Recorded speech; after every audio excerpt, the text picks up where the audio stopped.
Welcome to our weekly program, The Inside Story of Chabad in America through the Mendel Archives.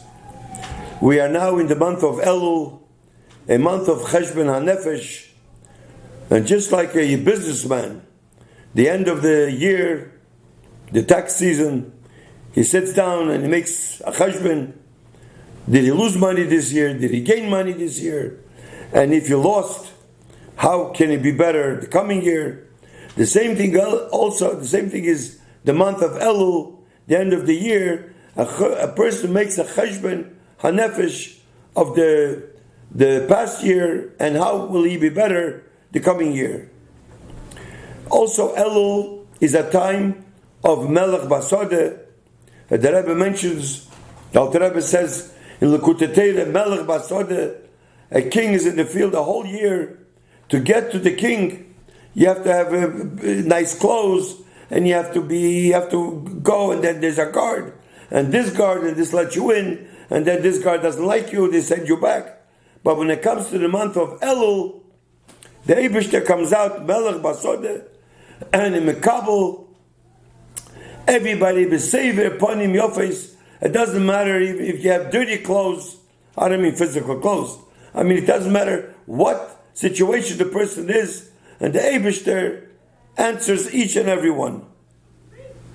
And as the Frierdiker Rebbe writes, he always said the wind von Elul. By Zayde Elul came, he always used to say the wind von Elul.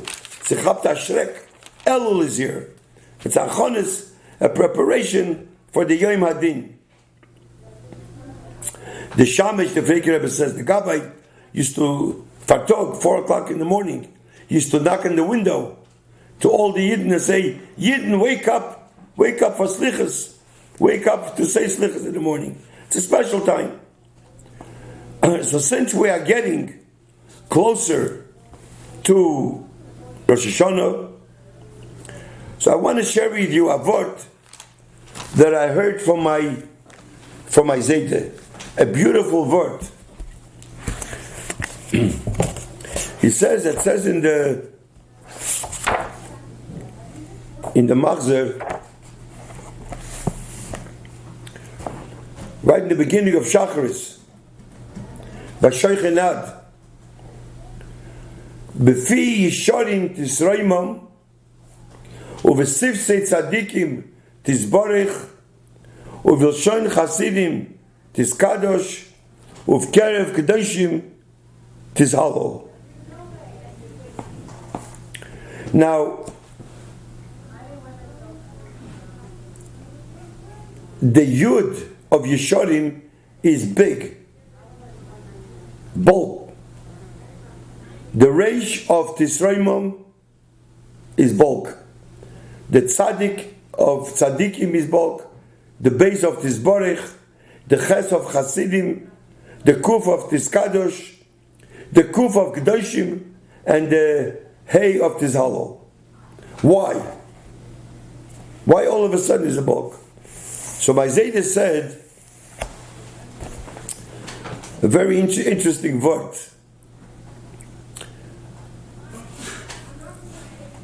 Yitzchak Avinu wanted to bless Esav, his son. And he says to Esav, go and get food, and I'll bless you before I die. So he went to get food. Rivka, the wife, the mother, heard what Yitzchak told Esav. She ran to Yaakov, and she said, I'll prepare food. I heard that your father is going to bench Esav. I want to prepare fast. Go and get the blessing before Esav comes. So the question is, Rivka Imeinu, such a holy, our mother. Yitzchak was blind. Yitzchak maybe didn't know what's happening. But Rivka knew, she was the mother. And there was shalom bayis between Yitzchak and Rivka. Couldn't she go over to Yitzchak and say to Yitzchak, listen, I'm a mother, I know my children, I know Esav is a Russia. Why don't you bench Yaakov? What did she do instead? She went and she put on the clothes of Esau.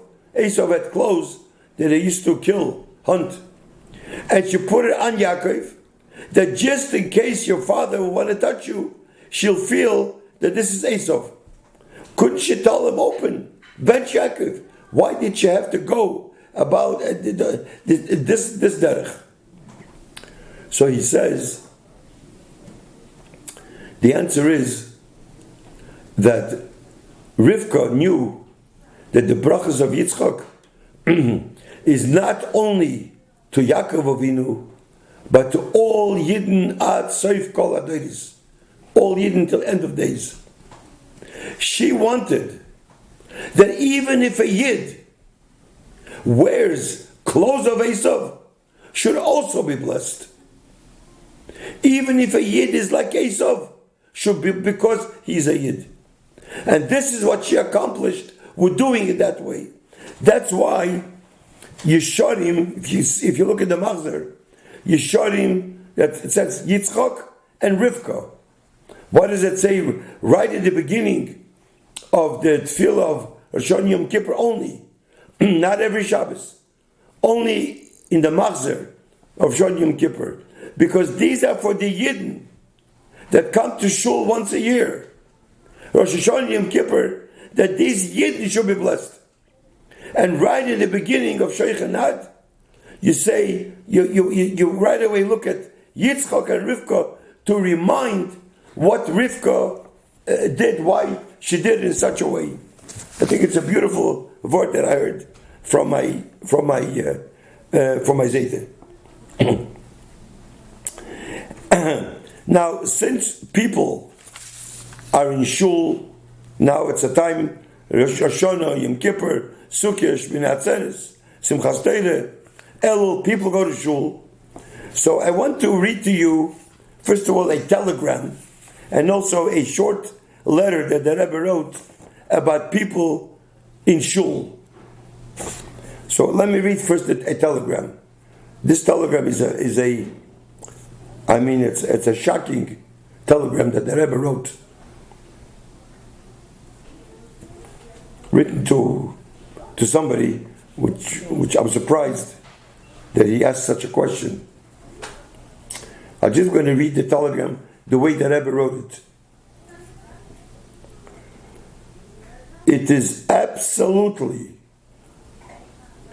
forbidden, Isur Gomor, to travel Yom Tov, to blow shofar, or read Torah, or conduct any congregational service.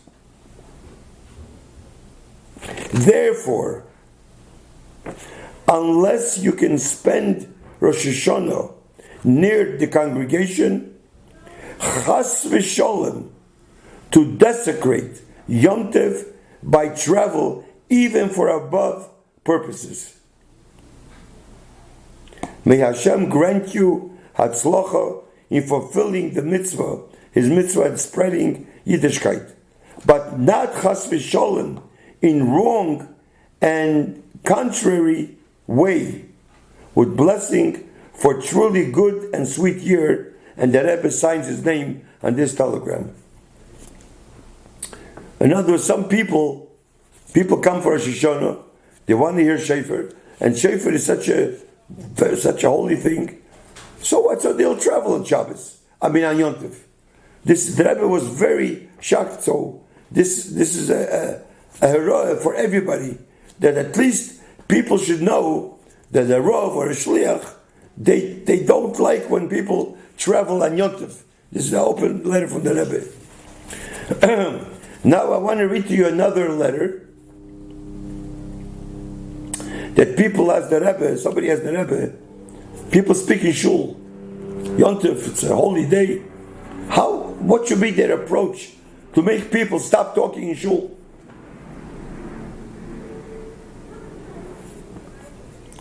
Greeting and blessing. This is to acknowledge receipt of your letter of May 10th, in which you write about the unbecoming conduct of some congregants in shul during prayer. This was not for Rosh Yom Kippur. This was this was before Shavuos. But the same thing goes on any time a person is in shul, and ask for some suggestions to deal with the problem of people speaking in shul, their conduct, not only speaking, but the conduct in shul. So the Rabbi says, I trust that there is no need to emphasize to you at length that, as has always been the case, and especially nowadays, it is much easier to influence people in a cordial and pleasant way.